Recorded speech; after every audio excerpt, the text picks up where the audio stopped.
So we drove to Denver. I had to sleep with the football players because I didn't know anybody else there. I didn't have any house, and I wasn't ready to rent a home, you know.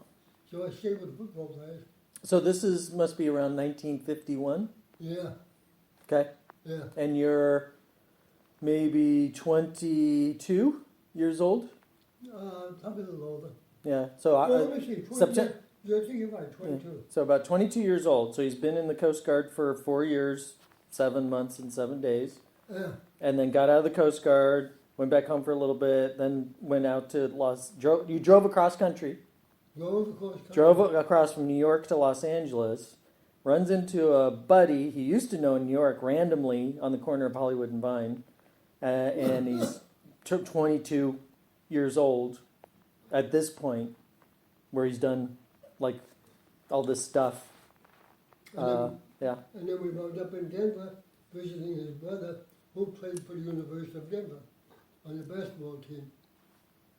And so gradually Chubby said to me, I want to go back and marry my old girlfriend. And she said, why don't you come back? I said, no, I'm going to stay here. We're in beautiful Colorado. He wants to take me back to New York. So I said, okay, I've got the GI Bill. I can go to college. I might not be qualified because I never graduated from high school, but I'm going to try. So I went to the vets building and applied, to go to University of Denver. And he said, what do you want to do? I said, well, I want to be a scientist. He said, what kind of scientist? I said, like Einstein. Okay, so they gave me the test to qualify to go to University of Denver. I did so good, I got up to 90, what was it, 98% now, 99% now? 99 I percentile. was way up there. They said, you don't even have to, you don't have to take the entrance exam at all. You're qualified and you'll go, for life, man. And so sure enough, I went to Denver University. My buddy went home, never heard from him again. And I went from to the college and, okay, all in one. Then, in Denver, Colorado, was a company called, which you probably heard, Mont Marietta. You ever hear Mont Yeah, Marietta? I've heard of them before. But I don't, They I made- don't know what they do.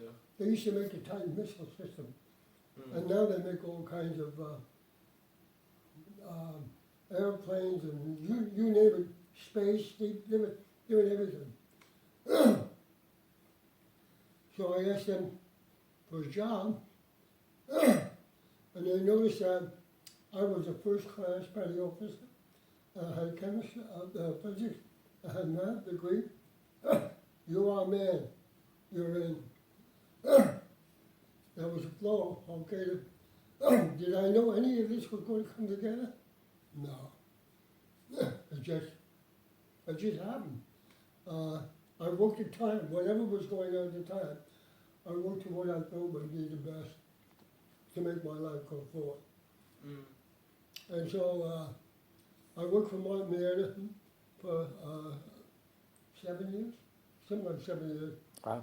They went from 80,000 people down to 8,000 people. Oh wow. They laid off, and I was still there.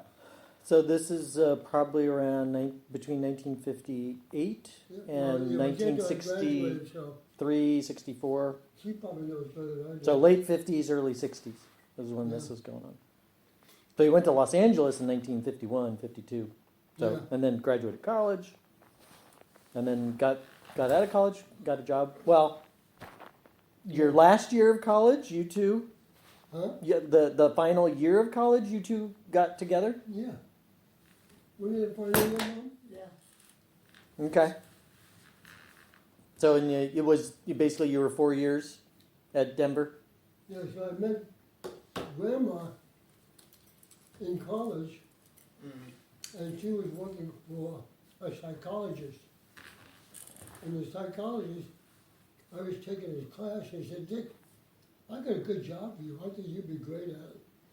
I said, what's that? He said, well, I got a bunch of these kids. What do you call these kids, Mom? The,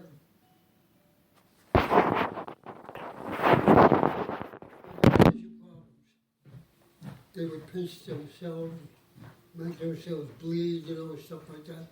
And he wanted me to exercise them and what have you. They'd lock themselves in closets, you know, that type of thing.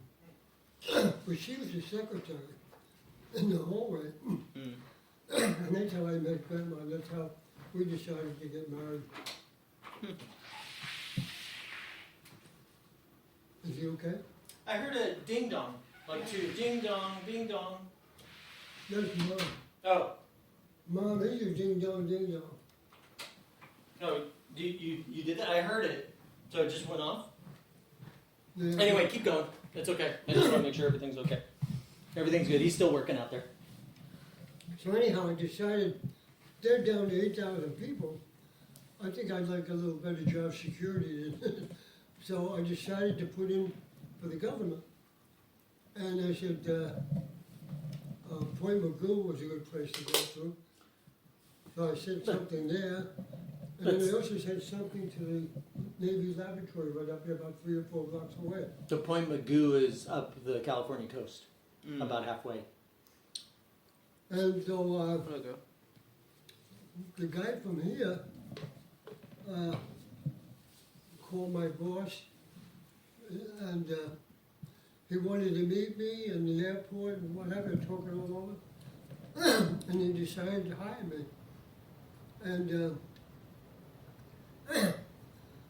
the thing with me, I was a physicist and a mathematician, but I was always recognized as an electronic engineer. Martin Marietta was the first one that said, you're an electronic engineer. And then the Naval Ocean Systems said, the lab here, they said, you're an electronic engineer. So my boss, I asked my boss, I said, oh, what are you going to have me do? He said, I want you to work on infrared. I said, how do you spell it? And he said, I said, infrared? I said, I never worked infrared. No. He said, I think you can probably come up with some good stuff in infrared, so we're going to hire you on infrared. So I had to create infrared at the lab.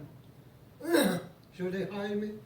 I came here, went around and said, okay, infrared, infrared. I've got a new job. Hello. And Was not a term in circulation at the time. Really? Yeah, because this is like 20 years ahead of when public becomes aware of infrared.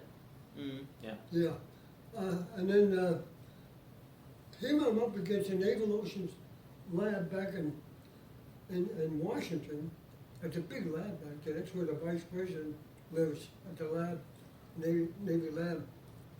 And they're doing infrared. And must have went up here by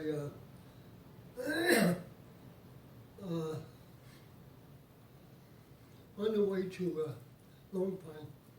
You make a China right- Lake? China Lake. Yeah. China Lake is making weapons for infrared. Here I am, a new guy, and I'm supposed to compete with these new guys. You know? So I figured, well, what can I do? What can I do? I can, well, infrared. Why do they want infrared? They want to see what Navy ships look like in the infrared, so they can put missiles on them and shoot them. Okay? Okay, I said, that's my task. So I went looking and looking and looking, and finally came up with a piece of equipment that's used for automobiles. Okay? And they put the infrared device, pointed at the engine, and do an analysis of the whole engine in the infrared. So I went to my boy, I got a piece of equipment I think we should buy, and we'll talk over $60,000. He said, okay. So he went and bought the equipment for me. And so what happened was that I took the equipment, I had no idea how good it would work. All I knew was the Navy lab back in Washington was taking little thermocouples and putting little thermocouples around different parts of the ship to see what the heat would show up in different places, you know. Mm-hmm. So I got my equipment, went down, got in the first destroyer. I was sitting about, probably about 100 feet away. And this thing scared. I wound up with a complete shot of what the boiler room looks like. Okay? It was red hot. And I did it right where they're trying to do missiles, which is 5.3 microns in the infrared. Okay? The data showed on either side of the engine room, it wasn't that hot. It was basically the engine room that was the whole thing. So I published that, sent it back, what happened. And then I said, hey, let's try this thing on the roof and just look at the harbor. And so we did the harbor, and So I did it in nighttime. Yeah. Every ship showed up. So you couldn't, with your eyes, you couldn't see You anything? couldn't see it, Yeah. but in my device, every ship showed up. You imagine how magical that was for people at the time, like Yeah. the managers that look out there and you never before could you see anything out like 2 miles or 3 miles or whatever. And then all of a sudden this little device, this young man of 30 years old, Yeah, about 34 years old, says, oh, look through here. And then, boop, boop, boop, boop, boop, boop. You and see all then the ships out I there. did a battleship. Yeah. You show what a battleship looked like. Yeah. And so this was all sent back to Washington. So my boss went back and was talking to the people that deal with all the money, put the money out to, pay for all these engineers to do work. Mm-hmm. And my boss asked this guy a question. He says, why are you asking me that question? You've got the expert out there in San Diego. I was the expert. I didn't know that, but I was the expert. So, and he was surprised. Is he the expert? Anyhow, you see what happens? None of it was really. So then that becomes the foundation of further technology development and developing infrared Yeah. technologies. And this is 1965, 64. So the lab back in Washington didn't like me competing with them. Neither did China Lake. Politics. And so my boss said, okay, Dick, let's move over into fiber optics. How do you spell? So I had to develop the first fiber optic cables, undersea cables for communications across from the United States to wherever they want to go, Mm. which we did. And Also, so are you, when you say you're working on fiber optics, you're really working on the equipment that's at each end of the fiber No, optic? we're actually developing the Yeah. fiber optic. There's two kind of step index and graded index. The graded index is a high bandwidth type of thing. The step index is, not that good a bandwidth. Yeah. And so one can More go information. farther than the other? Well, one can put out more information. Yeah. Oh, more, okay. Yeah, More bandwidth. yeah, with less attenuation. So I had to work with some companies and we developed. I worked with Catholic it was a Catholic university back in Washington. They were developing fiber optics. I had to work with them, and I worked with Corning. Mm-hmm. You heard of Corning? Oh, yeah. I worked with them to develop fiber optics. And then they want me to take a look at the fiber optics that actually guide torpedoes. Mm. Okay, the fibers the strands behind the torpedo as it goes out, and the fiber optic is measuring how you're moving to the target. Okay? So I was working on that for a while. Anyhow, see how boring it gets? And then gradually we went from fiber optics to, and they keep changing all the time because you're trying to have competing organizations trying to do the same work and fighting you to get the money. You know? Mhm. So I didn't want to play that game. And then finally I went into extremely high frequency radio, which basically was radio was what I did on board ship. And I was the program manager where we developed an extremely high frequency unit that actually could put into a mobile canister and just ship that thing, and just the major commands could talk to each other without anybody else knowing what's going on. So that was my life. I went with the flow. As they changed me, I had to change with it. They would suggest things. I'd have to see, you know, what do I like about their suggestion? How's it going to fit what I want to do, you know? And then that was it. There was no major planning, just go along with the flow of life and whatever I thought was appropriate for me, follow up on. Would you have done something different? Well, Huh? if I were in your shoes, I don't know if I would have done the Coast Guard, to be honest. Is so obviously that's about 30 years in about 10 minutes, Yeah. and so fishing, fly fishing in Colorado, and duck hunting. I think you went duck hunting. So and I don't know. Did you ski in Colorado or did you ski for the first time out here? First time I skied was in New Jersey. Mm. My sister knew of a place, so Mount Olympus, so we went there, and that's how I learned how to ski. Grandma skied though, Mom. You in Colorado? You yeah. 16. Yeah. That's when they had the straps around your ankle and Ugh. ski, and then you had the springs and things, and almost kind of like the cross country type, big, thicker cross country type skis where the heel comes off the back, and then they got the technology improved over time. Yeah. So his life grew up around where's the wildest river we can fish? What's the nice Lake Taylor? Remember Lake Taylor? Yeah. Nice lakes. Mm-hmm. There was Twin Lakes. I remember those Twin Lakes. Mm-hmm. So we did a lot of fishing and camping, and skiing. We went to Mammoth all the time.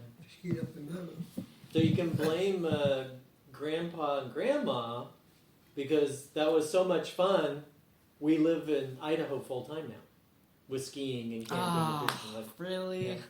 So we camped for 365 days a year because we had so much fun growing up in Tahoe. And I never so why went. don't we just live like that? I never went camping because you people actually love me. Actually, you did go camping. I did. Yeah, we went to Tahoe and camped in the campground, and we have old videos of I you don't remember and this. Dublin running through the Truckee River, on the airport side. And so we went fishing one time. Wait, was this fishing with Uncle Gary? No, well, we did that too. Well, that was yeah, camping but too. that But this was that doesn't probably a count. couple years before that, and we rented a tent trailer. Oh, you know what? I kind of vaguely remember this. That? Yeah, that was at Fallen Leaf Campground, and so we used to, when I was a kid, we'd go spend 2 weeks at Fallen Leaf Campground every year in tents. Yeah. Yeah. I'm kind of done tent camping. You barely have done it. So he I've grew done it up- more than you think. He grew up. Oh yeah, that's right. He grew up catching kokanee fish Yep. in Colorado. They used to jump out of the water in Colorado. Yeah. Mm. They didn't do that here up in Lake Hmm. Tahoe. And we fished kokanee in deep lake trout Yep. and trout along Emerald Bay. Yep. So we had a ball, that's all we did was, had a lot of fun camping. I used to run down the whole place up there. Tahoe Keys. Tell them, no, the Keys. Yeah, Tahoe Keys. Yeah, and we did a house, and we had a dock, and we put the big boat back there, or the little boat, Yeah. whatever one we had. And we just go out fishing and have a lot of fun with it.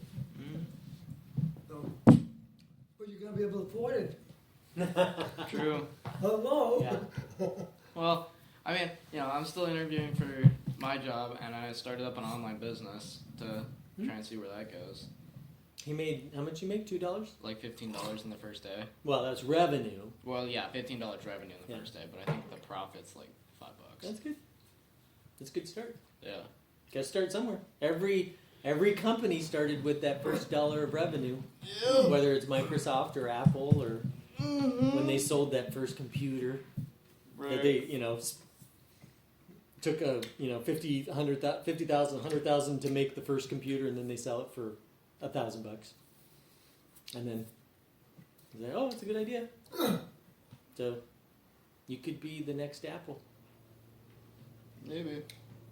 Bill Gates, Steve Jobs. Now,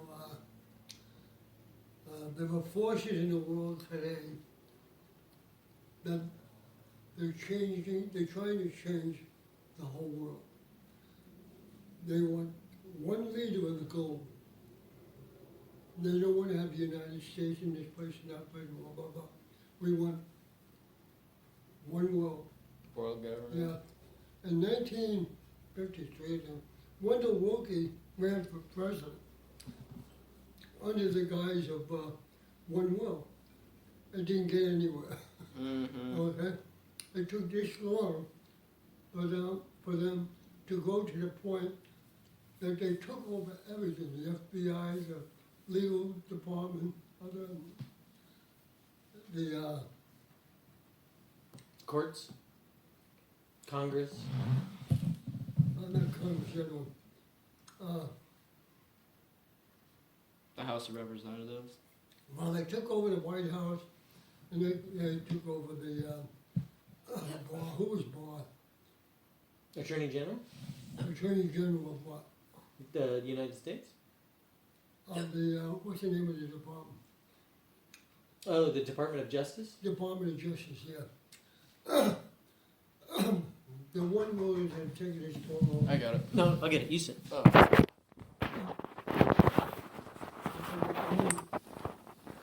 Who knows who is there? One of other organizations available, insurance, that would stop your life. You gotta look it all over and decide what is the best way for you to go. And that's what I did. And the first thing I decided was, I'm gonna pay for my house within 3 years. And so in other words, I'm gonna buy my house and have it paid up in 3 years. I don't wanna sit there and have the bills run up $100,000 every year for 30 years, and it's just money out the window. And so I planned on it, and I did it, and I owned the house within 3 years. This has been my house for all that time. No other payments do I have to make. All that money was Wow. saved. That's pretty good. And so you gotta have a plan. Did I have to live below my means? Yes. Mm-hmm. Did I find some good places to live? Mm-hmm. What's the name of the street over there? Albion. Tell them. Yeah, nice 200 big 200 backyard for the kids. 100 by place. 200 foot? Yeah. She didn't like it. I mean, 3 bedroom, Yeah. $40 a month, I think. Rent? $40 a 110. month. 110 a month $110 a month. for a Point Loma house. I have to pay like $1,500 to live in a cardboard box where I live. Now you're catching on. His car insurance is more than that. My car insurance is $5,000 a year. Wow. And yeah, you can't buy a house for $110 a month anymore.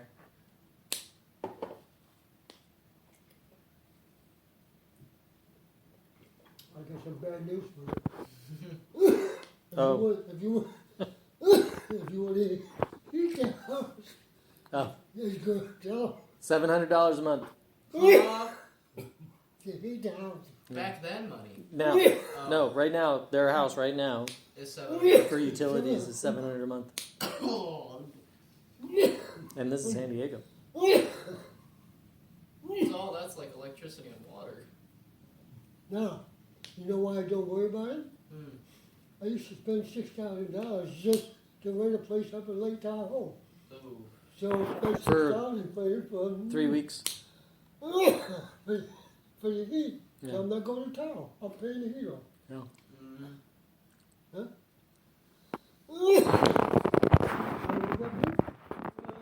I need more money.